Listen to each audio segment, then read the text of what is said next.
Hello friends, આપણે કીડીઓની સમજશક્તિ માણસ જેવી છે કે નહીં એના માટે બે પ્રકારની કીડીઓનો અભ્યાસ કર્યો. એક તો ફાર્મર એન્ટ્સ, સાઉથ અમેરિકામાં જોવા મળતી ફાર્મર એન્ટ્સ, અને બીજી એવી કીડીઓ જોઈ કે જે ગ્રીન ફ્લાયનો ઉછેર કરે છે, એને પાળે છે જેમ માણસ ગાયો પાળે એમ. અને એના બદલામાં એ દૂધ તરીકે પેલું મીઠું દ્રવ્ય, મધ જેવું મીઠું દ્રવ્ય જે પેલું ગ્રીન ફ્લાય પોતાના શરીરમાંથી ઉત્પન્ન કરે એનો ખોરાક તરીકે ઉપયોગ કરે છે. તો આ બે પ્રવૃત્તિ ઉપરથી આપણને એવો ખ્યાલ આવે છે કે કીડીઓની બુદ્ધિ સમજશક્તિ એ માણસ જેવી છે. એ ઉપરાંત આ બાબતને દ્રઢ કરવા માટે, આ મતને, આ જે મંતવ્ય છે વૈજ્ઞાનિકોનું, એને દ્રઢ કરવા માટે, મજબૂત કરવા માટે બીજા કેટલાક ઉદાહરણો પણ આપેલા છે કે માણસની જેવી કેવી પ્રવૃત્તિઓ છે આ કીડીઓની. તો આગળ જોઈએ. Ants we are told play games, nurse their sick and bury their dead. આ વાક્ય ઘણું બધું કહી જાય છે. અને એન્ટ્સ, એક તો સૌથી પહેલી વસ્તુ એ જાણો કે કીડી એ શું છે? એક સામાજિક કીટક છે. જેમ માણસ એક સામાજિક પ્રાણી છે એમ કીડી એક સામાજિક કીટક છે. જેમ આપણને કુટુંબમાં રહેવાનું ગમે, સમાજમાં રહેવાનું ગમે, એમ કીડી કદી એકલી નહીં રહે. કીડી એના સમાજમાં જ હોય, એક સાથે ઝુંડમાં જ હોય, એકાદ કીડી નહીં હોય. સમજાય છે? તો આપણને કહેવામાં આવ્યું છે, અથવા વૈજ્ઞાનિકોએ જે અભ્યાસ કર્યો છે કીડીઓનો, એના આધારે હું તમને કહું છું કે જેમ આપણા માણસના બાળકો, બરાબર, એ બાળપણમાં રમતા હોય એમના, જેમ તમે હું આપણે બધા જ બાળપણમાં રમેલા છીએ, રમતો રમીએ છીએ, એમ આ કીડીઓના બચ્ચા પણ રમતો રમે છે. ક્યાં? એમના દરમાં. કીડીઓના બચ્ચા પણ રમત રમે છે, play games. Nurse their sick. Nurse એટલે ઉપચાર કરવો, બરાબર. જેમ માણસ બીમાર પડે, તો એના કુટુંબીજનો, મિત્રો, બરાબર, જેમ એનો ઉપચાર કરે, એની સારવાર કરે, એને હોસ્પિટલ લઈ જાય, ટાઈમે ટાઈમે ખાવાનું, દવા વગેરે આપે, એની કાળજી લે, એમ કેટલીક કીડીઓ એવી છે કે જે એમના દરની અંદર જે કીડીઓ બીમાર પડી હોય એ બીમાર કીડીઓની માવજત કરે, એની સારવાર કરે, બરાબર, એનો ઉપચાર કરે છે, એનો પોષણ, એમને એ લોકો લાવીને ખવડાવે છે, ખોરાક લાવી આપે, એને આરામ કરાવડાવે, એની પાસે મહેનત નહીં કરાવડાવે. And bury their dead. અને માણસ જેવી બીજી પ્રવૃત્તિ જરા જોજો, સમજવા, ખરેખર જાણવા સમજવા જેવું છે. બરાબર. જેમ માણસનું મૃત્યુ થાય તો હવે આપણા હિન્દુ ધર્મની અંદર મૃતદેહને સળગાવી દેવામાં આવે, બાળી નાખવામાં આવે, અગ્નિદાહ આપવામાં આવે. બાકી મોટાભાગના જે ધર્મ છે એમાં મૃતદેહને દાટવામાં આવે જમીનની અંદર. ઇસ્લામ હોય, ક્રિશ્ચન હોય, પારસી હોય, બરાબર, એ લોકો જમીનની અંદર દાટે છે. એમ આ કીડીઓ પણ, કેટલીક કીડીઓ એવી છે કે જે એમના રાફડાની અંદર, એમના દરની અંદર, કેટલીક કીડીઓ મૃત્યુ પામી હોય, વૃદ્ધ કીડીઓ મૃત્યુ પામી હોય, તો એવી કીડીઓને બહાર ફેંકી નથી દેતી. એ શું કરે? આવી મૃત કીડીઓને જમીનની અંદર દાટે. જેમ માણસ દહન ક્રિયા, દફન વિધિ કરે મૃતદેહની, મૃત વ્યક્તિનું, એમ કેટલીક કીડીઓ પણ મૃત કીડીઓનું દફન કરે છે, જમીનની અંદર એને દફનાવે છે. તો તમે આટલું વાક્ય સમજ્યા કે જેમ માણસના બાળકો રમે છે એમ કીડીના બચ્ચાઓ બી રમે. જેમ માણસ બીમાર વ્યક્તિની, કુટુંબીજનની, મિત્રની સારવાર કરે એમ કીડીઓ પણ પોતાના મિત્રોની, કુટુંબીજનોની બીમાર હોય તો એમની સારવાર કરે છે. જેમ માણસ મૃત્યુ પામેલ વ્યક્તિને દફનાવે જમીનની અંદર, એમ કીડીઓ પણ, જે કીડીઓ મૃત્યુ પામી છે એમના સમૂહમાંથી, એ કીડીઓને જમીનમાં દફનાવે છે. They see that each one in the nest does its share of the work. આ ઉપરાંત જોજો મેનેજમેન્ટ કેવું છે. એવું નથી કે અમુક જ કીડીઓ કામ કરે. જેમ આપણા ઘરે, જો ફોરેન કન્ટ્રીની અંદર ને આપણા દેશમાં કામ કરવાની પદ્ધતિમાં ઘણો બધો ફરક છે. કેવો ફરક છે? તમારા ઘરની અંદર તમારા પપ્પા કે મમ્મી, કે માત્ર પપ્પા જોબ કરે છે, કમાઈ રહ્યા છે, બરાબર. કેટલાકના ઘરોમાં પપ્પા અને મમ્મી બંને કામ કરતા હશે, બંને જોબ કરતા હશે, એક આવક કમાઈને લાવે છે. તમે 17-18 વર્ષના થયા છો છતાં બી તમે ડિપેન્ડેન્ટ છો. બાળકો, તમારા મોબાઈલનો ખર્ચો, ગાડીનો ખર્ચો, કપડાનો ખર્ચો, ખાવા પીવાનો ખર્ચો, બધા માટે તમે ડિપેન્ડેન્ટ છો તમારા પેરેન્ટ્સ પર. આની સામે ફોરેન કન્ટ્રીની અંદર બાળક યુરોપના દેશોની અંદર બાળક 15 વર્ષનું થાય ને એટલે સેટરડે સન્ડે જ્યારે ઓફ મળે ત્યારે કોઈક મોલમાં કોઈ શોપની અંદર જઈને સેટરડે સન્ડેમાં જોબ કરે, કામ કરે. ત્યાં કલાકના રૂપિયા મળે. 1 કલાક કામ કરો તેના અમુક ડોલર, $15 કે $20 કે $10 એ પ્રમાણે જોબ મળે. તો એ બાળકો સેટરડે સન્ડેમાં અમુક કલાકો કામ કરે. એ લોકોને 6 કલાક, ધારો કે 1 કલાકના $20 મળતા હોય તો 6 કલાક કામ કરે તો $120 મળે. એમ સન્ડે જઈને કામ કરવાનું. નેક્સ્ટ વીક પાછું સેટરડે વીકેન્ડ આવે ત્યારે કામ કરવા જવાનું. બરાબર, જ્યાં વધારે, કારણ કે વીકેન્ડમાં રશ વધારે હોય એટલે દુકાનદારોને, મોલવાળાને જરૂર પડે તો એ પોતાનું ખર્ચો જાતે કાઢે છે. જ્યારે આપણે તેવું નથી. આપણે તો સેટરડે સન્ડેમાં રખડવા નીકળી જાય. પપ્પા પાસેથી $100 લઈ લેવાના પેટ્રોલના. બરાબર. તો જેમ આપણે દરેકને કામ સોંપીએ છીએ, માણસની એક વૃત્તિ છે કે કોઈને આરામ નહીં કરવા દે, બધાને સરખા ભાગે કામ આપે. એમ કીડીઓ પણ શું કરે છે, એમના દરની અંદર, એમના સમૂહની અંદર દરેક કીડીને પૂરતા પ્રમાણમાં કામ મળી રહે એની કાળજી એ લોકો રહે છે. એવું નહીં કે એક જ કીડી પાસે કામ કરાવ્યા કરવાનું. દરેક કીડીને સરખા ભાગે કામ આવે. ધારો કે એક કીડી જઈને દૂરથી કંઈક ખાવાનું લઈ આવી છે તો હવે બીજીનો વારો, એમ. બરાબર. તો દરેકના ભાગે કામ આપે. આવી પ્રવૃત્તિ કોણ કરે? આ માણસમાં આવી સમજ શક્તિ હોય તો એ જ સમજ શક્તિ કીડીઓમાં છે. And that no one is allowed to be indolent. ઇન્ડોલન્ટનો અર્થ થાય છે આળસુ હોવું. અને આ કીડીઓ ક્યારેય બીજી કીડીઓને આળસુ થવા દેતી નથી. એ આદત જ એમ બી છે ને. કીડી એ ઉદ્યમી કીટક કહેવાય. આપણે પાઠની શરૂઆતમાં જ સમજ્યા છે કે ઉદ્યમી એટલે ખૂબ જ મહેનતુ કીટક છે. તો એ કોઈને પણ આળસુ થવા દેતી નથી. જેમ માણસને બી નહીં ગમે આળસુ થવું, નહીં ગમે આપણને, એમાં કીડીઓ પણ આળસુ થવા દેતી નથી.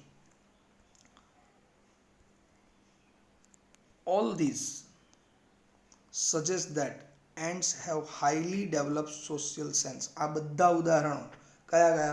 ખેતી કરે, પશુપાલન કરે, બાળકોનો ઉછેર કરે, પછી બીમારની સારવાર કરે, મૃત વ્યક્તિને દાટે, બરાબર, દરેકને કામ આપે, કોઈને આળસુ નહીં થવા દે. આ દરેક ઉદાહરણો આપણને એવું દર્શાવે છે કે કીડીઓની અંદર એમની જે સમજ શક્તિ છે એ ખૂબ જ વિકસિત હોય છે. જેમ માણસોની અંદર એક વ્યવસ્થિત, વિકસિત, સૂઝબૂઝ છે, સમજ શક્તિ છે, એવી જ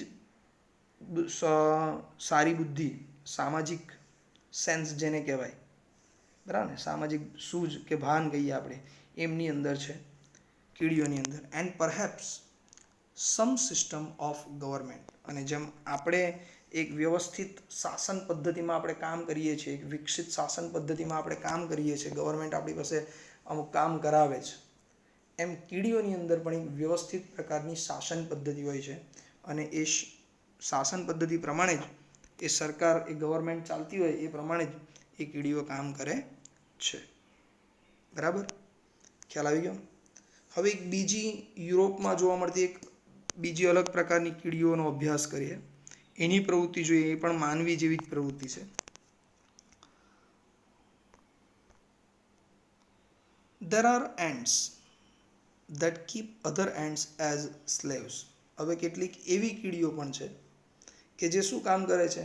એ બીજી કીડીઓને ગુલામ તરીકે રાખે છે. હવે ગુલામી પ્રથા માણસે આજથી ઘણા વર્ષો પહેલાં, એટલે લગભગ તમે સમજો ને 50-60 વર્ષ પહેલાં, અથવા દેશની આઝાદી પહેલાં, તમે સમજો 1947 પહેલાં, માત્ર ભારત દેશમાં જ નહીં પરંતુ વિશ્વના બધા જ દેશોની અંદર એ ગુલામી પ્રથા ચાલતી હતી. બરાબર, દુનિયાના બધા જ દેશોમાંથી. એ પછી ગ્રીસ હોય, રોમ હોય, ઇંગ્લેન્ડ હોય, આફ્રિકાના કોઈ દેશ હોય કે ભારત જેવા દેશ હોય, દરેક જગ્યાએ ગુલામી પ્રથા. આપણા રાજા મહારાજાઓ પણ ગુલામો રાખતા હતા. બરાબર.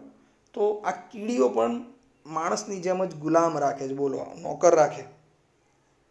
જરા વિચારવા જેવી વાત છે કે કીડીઓ પણ નોકર રાખે છે, ગુલામ રાખે છે કામ કરાવવા માટે. વન સચ type is a powerful red ant which is found in Europe. આવી જ એક ખૂબ જ શક્તિશાળી લાલ કીડીની જાતિ. લાલ કીડીઓમાં પણ અલગ અલગ જાતિ આવે. તો આવી જ એક ખૂબ જ શક્તિશાળી પાવરફુલ લાલ કીડીની એક પ્રજાતિ છે, which is found in Europe, કે જે ક્યાં જોવા મળે છે? યુરોપની અંદર જોવા મળે છે. આ કીડીઓ, યુરોપમાં જોવા મળતી આ લાલ કીડીઓ એ બીજી કીડીઓને ગુલામ તરીકે રાખે.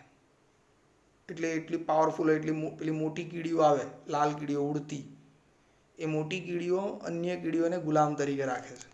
કેવી રીતે ગુલામ બનાવે છે અને કેવી રીતે કામ કરાવે છે બિચારી બીજી કીડીઓ પાસે, એ જરા જોઈએ. ધેર સ્લેવ્સ, સ્લેવ એટલે ગુલામ, their slaves are taken from a type of black ant. આ લાલ કીડીઓ, યુરોપમાં જોવા મળતી મોટી લાલ કીડીઓ, એ કોને ગુલામ બનાવે? તો એ નાની કાળી કીડીઓને, કાળી કીડીઓની એક પ્રજાતિ છે, એને પોતાના ગુલામ બનાવે છે. Which is smaller in size, કે જે પેલી લાલ કીડી કરતાં કદમાં નાની હોય છે. એમ પણ કુદરતનો નિયમ છે કે મોટો જીવ એ નાના જીવને દબાવે, એને ખાઈ જાય. એમ આ લાલ કીડીઓ પણ પેલી કાળી કીડીઓ જે કદમાં એના કરતાં નાની છે, તાકાતમાં ઓછી છે, બરાબર, એ કીડીઓને ગુલામ તરીકે રાખે છે. When the red ants want slaves, જરા જોજો, જેમ માણસને ગુલામની જરૂર પડતી ને પહેલાંના સમયમાં, તો માણસ બીજી જાતિ ઉપર હુમલો કરતો અને ત્યાંથી એ જીતી જાય યુદ્ધમાં, એટલે જે પકડાયેલા હોય કેદી એને ગુલામ તરીકે રાખે, બરાબર. એમ આ કીડીઓ પણ, આ લાલ કીડીઓને જ્યારે જ્યારે પણ ગુલામની જરૂર પડે, ગુલામોની જરૂર પડે, તો એ શું કરે છે? They ambush the nest of the black ants. Ambush, એમ્બસનો અર્થ થાય છે હુમલો કરવો, એટેક કરવો, બરાબર. એમ્બસનો અર્થ શું થાય છે? હુમલો કરવો, એકદમ પેલું ચૂપચાપ હુમલો કરે ને એવી રીતે. તો આ લાલ કીડીઓ એ કાળી કીડીઓના જ્યાં દર હોય, જ્યાં રાફડા હોય એની ઉપર એક સાથે ઘણી બધી લાલ કીડીઓ શું કરે? હુમલો કરી દે. જેમ શિકાર કરવા આવી હોય અથવા એક મોટો રાજા નાના રાજા ઉપર જેમ હુમલો કરતો હોય એનો પ્રદેશ જીતી લેવા માટે, એને ગુલામ બનાવવા માટે, એમ આ લાલ કીડીઓ પણ કાળી કીડીઓ પર અચાનક હુમલો કરે છે. And abduct some of their eggs, અને જે મોટી કીડીઓ એને મારી નાખે, વૃદ્ધ લાગતી કીડીઓને, કાળી કીડીઓને મારી નાખે. અને એ ઉપરાંત શું કરે છે? નાની જુવાન કીડીઓને પકડી લે અને એમના જે ઈંડા છે, એ કાળી કીડીઓના જે ઈંડા છે એને ઉપાડી લાવે, બરાબર ને. એબડક્ટ, એબડક્ટ એટલે બળજબરીથી ઉઠાવી લાવવું. કોઈને આપણે સાદી ભાષામાં એને કિડનેપિંગ કહી શકો છો, બરાબર. તો બળજબરીપૂર્વક એ પેલી કાળી કીડીઓના ઈંડાઓને આ લાલ કીડીઓ ઉચકીને લઈ જાય, પોતાના દરમાં લઈ જાય. હવે જોજો એમની વિચારસરણી જરા જોજો, માણસ જેવી કેવી સમજ શક્તિ છે, કેટલી બુદ્ધિ છે એ કીડીઓમાં પણ, બરાબર. મગજ નથી છતાં કેટલી બુદ્ધિ છે ને કેટલી સમજ શક્તિ છે એ કીડીઓને. કેમ ઈંડા ઉપાડી લાવીએ? કારણ નાનપણથી જે શીખવેલું હોય ને એ મોટા થાય ને તો એ જાય નહીં એમના મગજમાંથી. એટલે નાનપણથી બચ્ચા ઈંડામાંથી નીકળે ને કાળી કીડીના, ત્યારથી જ એને ગુલામી કરવાનું શીખવાડે. કેટલી હોશિયાર કીડીઓ છે જુઓ, બરાબર. તો હવે આ કીડીઓ શું કરે છે? તો કે પેલા ઈંડાઓને ઉચકી લાવે છે એમના દરમાંથી. લાલ કીડી એ કાળી કીડીના ઈંડાઓને ઉચકી લાવે છે. When these eggs hatch in the red ants nest, the black ants which come out are treated as slaves. હવે ઈંડા લઈ આવે અને ઈંડા લાવીને પોતાના દરમાં રાખે. અને ઓલરેડી હવે એક કીડીઓનું દર ઉપરથી બહુ સાંકડું મોડું હોય એનું, અને અંદરનું તાપમાન બહુ વધારે હોય દરની અંદરનું, બરાબર. રાફડાની અંદરનું ટેમ્પરેચર વધારે હોય ને એ ઉપરાંત આટલી બધી કીડીઓ, છેવટી તો એ સજીવ જ છે, બરાબર. સજીવો એટલે શ્વસન ક્રિયા કરે, શ્વસન ક્રિયા કરે એટલે સ્વાભાવિક છે કે કાર્બન ડાયોક્સાઇડ ઉત્પન્ન થાય અને ગરમીમાં વધારો થાય. ઓલરેડી એ તાપમાન વધારે હોય અંદરનું, એમાં પછી આટલી બધી કીડી શ્વસન કરે એટલે એ તાપમાન વધે. અને આવી રીતે એ કીડીઓ શું કરે છે? લાલ કીડીઓ એ પેલી કાળી કીડીના જે ઈંડા ઉચકી લાવી છે એને સેવે છે, એનું સેવન કરે. હેચ એટલે સેવવું. એ ઈંડાઓને સેવે છે પોતાના માળામાં. અને જ્યારે કાળી કીડીના બચ્ચા એ ઈંડાઓમાંથી જન્મે, એના જન્મથી જ એને ગુલામ તરીકે એની સાથે વર્તન કરવામાં આવે છે. નાનપણથી જ એની પાસે ગુલામી કરાવવામાં આવે છે. From their birth they are taught to obey. To obey એટલે આજ્ઞાનું પાલન કરવું. અને આ જે કાળી કીડીના બચ્ચા એમના દરમાં જન્મે, લાલ કીડીના દરમાં જન્મે ને, એ નાનપણથી જ એ બચ્ચાઓને એ લાલ કીડીની આજ્ઞાનું પાલન કરવાનું, પોતાના માલિકની આજ્ઞાનું પાલન કરવાનું, એવું નાનપણથી જ એમને શીખવવામાં આવે છે. દે આર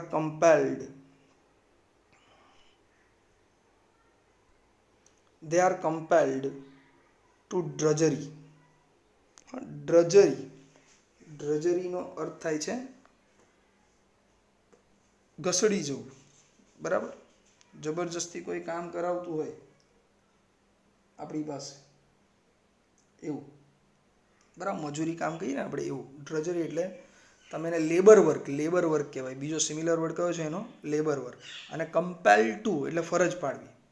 હવે આ જેમ જેમ પેલા કાળી કીડીના બચ્ચા જેમ જેમ મોટા થવા લાગે તેમ તેમ આ લાલ કીડીઓ શું કરે? આ કાળી કીડીને ફરજ પાડે છે. શાની ફરજ પાડે? મજૂરી કરવાની ફરજ પાડે. લાલ કીડીઓ કાળી કીડીઓ પાસે મજૂરી કરાવે, ગુલામી કરાવે. કેવા કેવા કામ કરાવે છે જુઓ. They have even to carry about their masters on their backs. જેમ માણસ શું કરતો હતો ખબર છે? માણસ પોતાના ગુલામો પાસે અતિશય મહેનત કરાવતો. ત્યાં સુધીની ગુલામી કરાવવામાં આવતી હતી કે જ્યારે માણસને એક જગ્યાએથી બીજી જગ્યાએ પરિવહન કરવું હોય, મતલબ કે જવું હોય, તો ત્યારે છે ને વાહનો નહીં હતા, બરાબર. રથ જેવા વાહન રાજા મહારાજા પાસે હતા.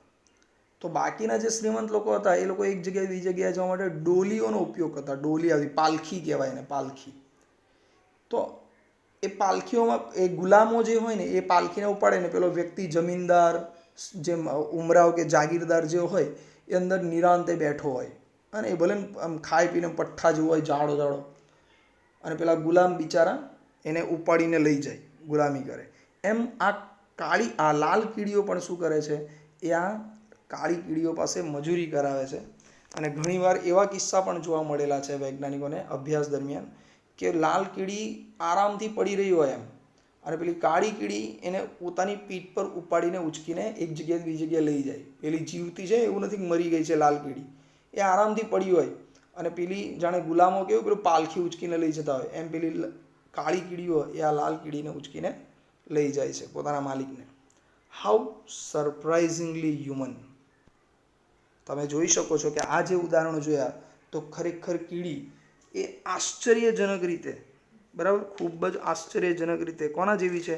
તો એ માણસ જેવી છે, બરાબર. કેટલું બધું અચંબાભર્યું કહેવાય, કેટલું બધું આશ્ચર્યજનક છે આ બાબત કે કીડીઓ પણ માણસ જેવું જ વર્તન કરે છે. ખ્યાલ આવ્યો મિત્રો? તો અહીંયા સુધી જે ચલાવેલું છે એના સ્પેલિંગ્સ હું તમને